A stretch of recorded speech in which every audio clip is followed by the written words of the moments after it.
Okay, so you want to go canoe camping? Let's break down what we have in here, shall we?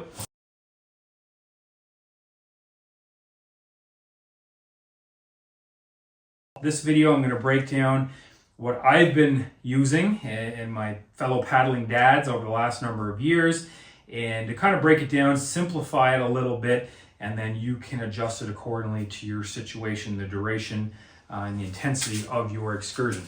A couple of variables. Are you going by yourself? Because that's going to change things a little bit. And how many portages or are there portages on your route? So if you're solo, that means you got to bring everything. You got to bring your cook set. You have to bring your sleeping system. When you're in a group setting, when my buddy and I, Rob, when we go on group paddling trips, we can divide up some of the stuff. So I'll bring the axe, he'll bring the saw. I'll bring the tent, he'll bring the cook set. So we can actually share the load a little bit, and it does actually reduce how much we're carrying. Second one is, you have portages on this canoe camping trip. If you don't, that's great. Weight and space is not as big of an issue. If you do have any amount of portages, that's the extra weight is going to add up really fast. Trust me, we've been on excursions where we were carrying quite a bit of gear, and if you have any amount of portages, that's going to add up, it's going to slow things down, and it's going to probably take away from your overall experience. So those two variables right out of the gate: are you going by yourself, and are there going to be portages on the route? And then adjust once again accordingly. This little trip that I'm setting up for is a solo endurance trip that I'm doing a lot of kilometers in a 2-day period by myself. There are no portages, so weight and space isn't an issue. I'll just be pulling up to campsite, grab my gear.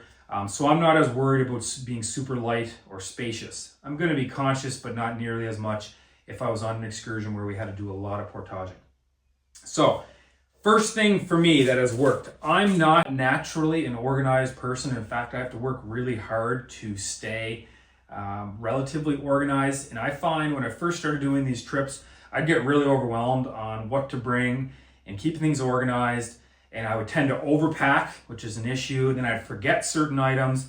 So what we did a number of years ago, we created an Excel document and just put in all of our information and broke it down into columns. So which I have right here.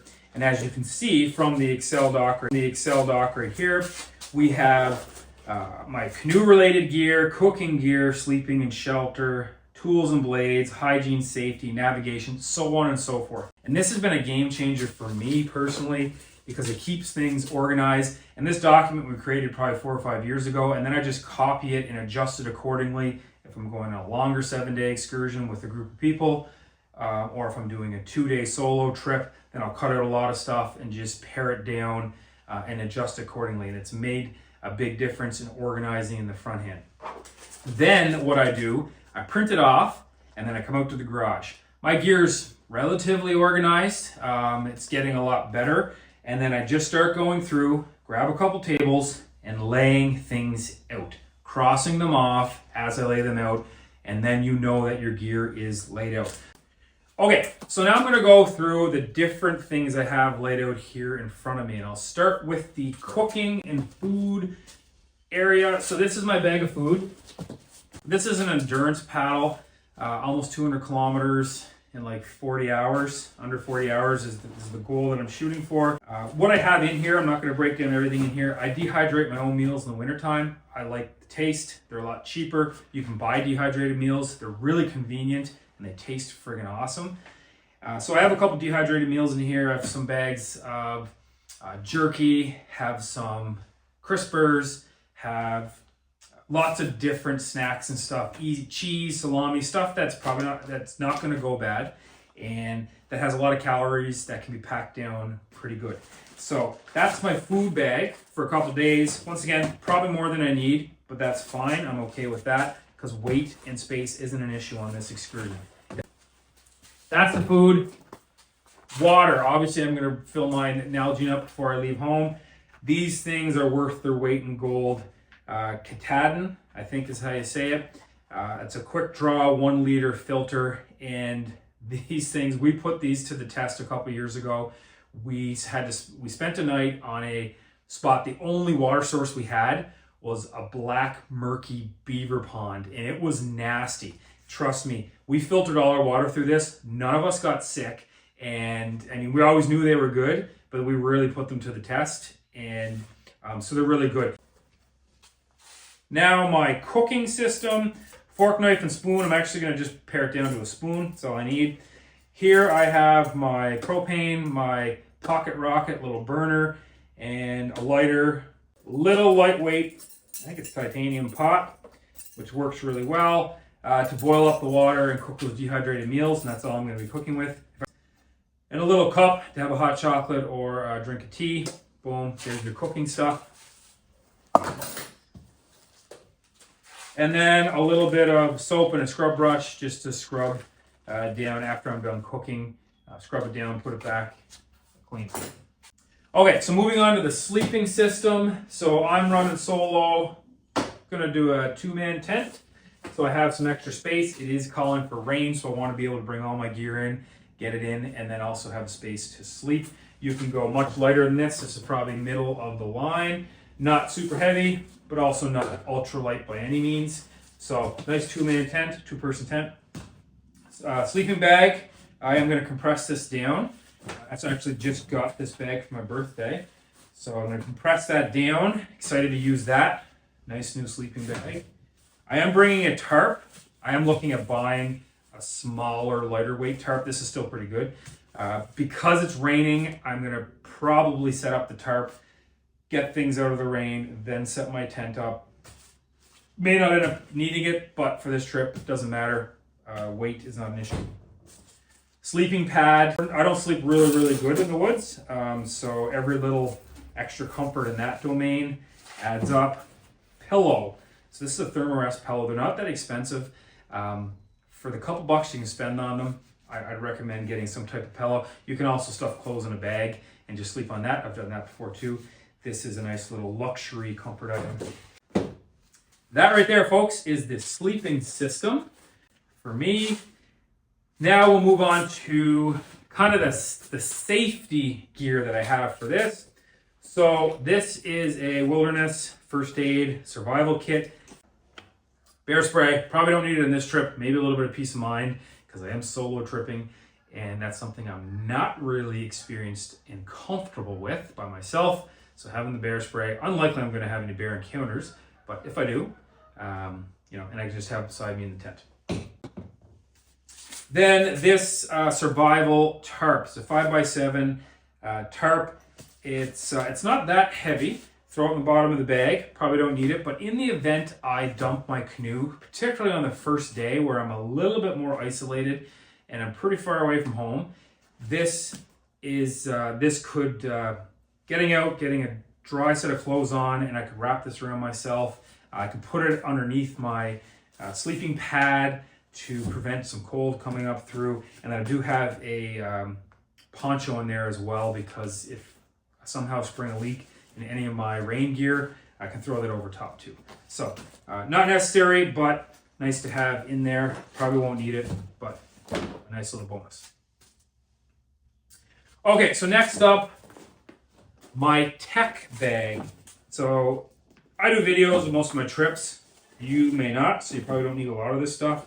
But in this, so this is a waterproof bag, and this is where some of my tech is. So my Rode microphone, my charging bank, I have a solar panel that I just bought with a power bank, my InReach Mini, speaker for music. Stuff that I do not want to get wet is going to be in this bag. I have my water bag for my phone, which I shoot a lot of stuff on, some batteries in there, and then my GoPro, and GoPro's waterproof, so that doesn't not a big issue. But that's all going to be in this nice waterproof bag, easily accessible, kept in there. Entertainment, always bring a book. I like to read before I go to bed, and I'm going to be reading Herb Curtis's rereading Silent Partner. If you're familiar with Herb Curtis's work, great fictional author here from the region.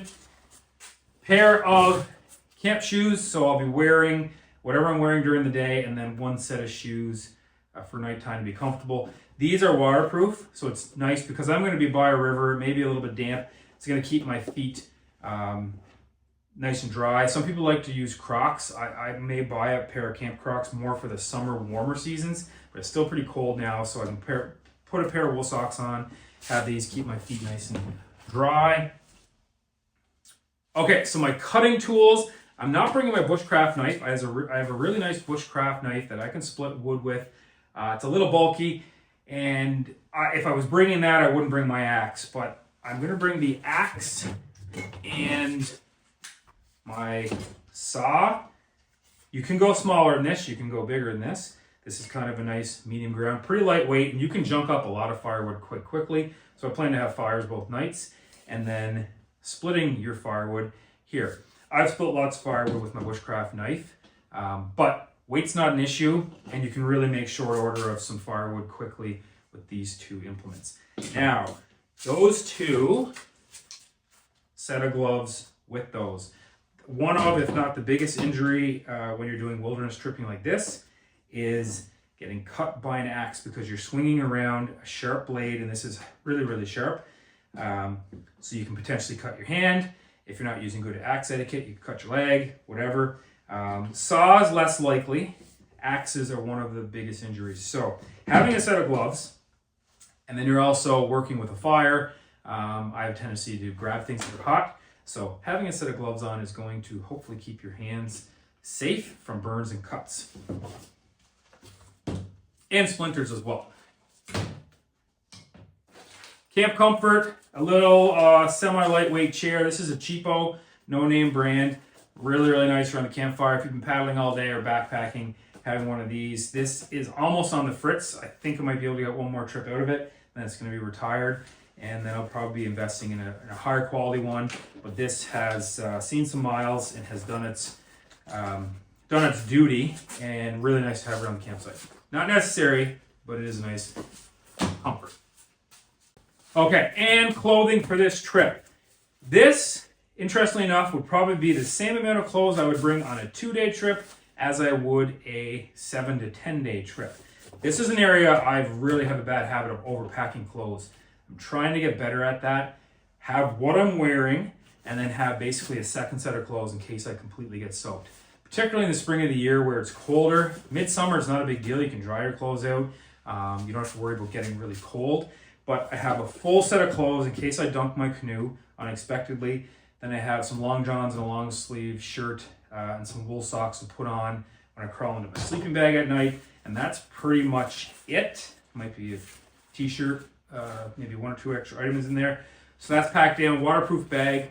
I like to always have my clothes in a waterproof bag because if somehow my big pack springs a leak, I want to make sure my clothes are not going to get wet, because then it defeats the whole purpose of having a second dry set. Okay, and last but not least, all of this stuff has to go in a pack. So I'm going to go through this one first. Now, right out of the gate, this is overkill for what I'm doing. I don't really have a medium-sized bag. This is a large or extra large canoe camping backpack. So it's like a gigantic pack. Has a liner on the inside, really cool, that you can put all your stuff in, tighten it down, axe, saw on the side, crank those down, clip them to something, so if you do tip your canoe, at least they're attached to your bag. Put the chair on the other side, stuff that I don't mind getting a little bit wet, and then crank that down. This will fit all of this and probably still have lots of room left. I'm not worried, once again, about space. I'm not portaging, so this is just a nice big pack. I'm going to throw everything in, crank it down, and then take my stuff out.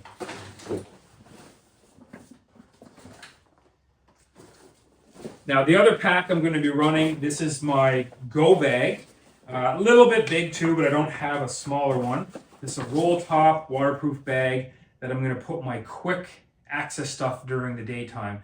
So my tech bag is going to go in here. So if I need to grab my microphones or do any of this stuff, my InReach Mini, if I need to use a solar panel to charge my stuff while I'm paddling down, my food for that portion of the trip's all going to be in here. And then what can actually, most likely, and I'm going to experiment with this, is this will probably will fit in this, and then it's all one unit. When I get to the river, then I can pull them out when I need them. So there you go, folks. Keep in mind that you can watch 100 YouTube videos on canoe camping and we're not all going to agree. A lot of this stuff is things I've learned along the way, tips I picked up from some of my fellow canoe camping friends, and said, oh geez, that's a cool way to do it. And then I've watched lots of videos too. I'm continually trying to dial things in. That's kind of one of the fun things about this stuff, is trying to become more efficient. Some of that means buying lighter gear, and a lot of it is packing gear appropriately. Not too much, not too little, Goldilocks right in the middle. So stay tuned. We are going to be offering some canoe and backpacking workshops here this summer at the farm, hands-on, on-site, where you get to experiment, see all of this gear. If you're new to this stuff, it can be kind of intimidating. You may not know how things work or what you need. We're going to have some workshops here, like 2-3 hour workshops. You get to play around, set up the gear, and then maybe even an option where you could rent some of this gear to go and see if you want to get into this stuff or not. And it's a lot cheaper than buying a bunch of gear and then finding out you don't want to do it. So thanks for tuning in, and we'll catch you on the next video.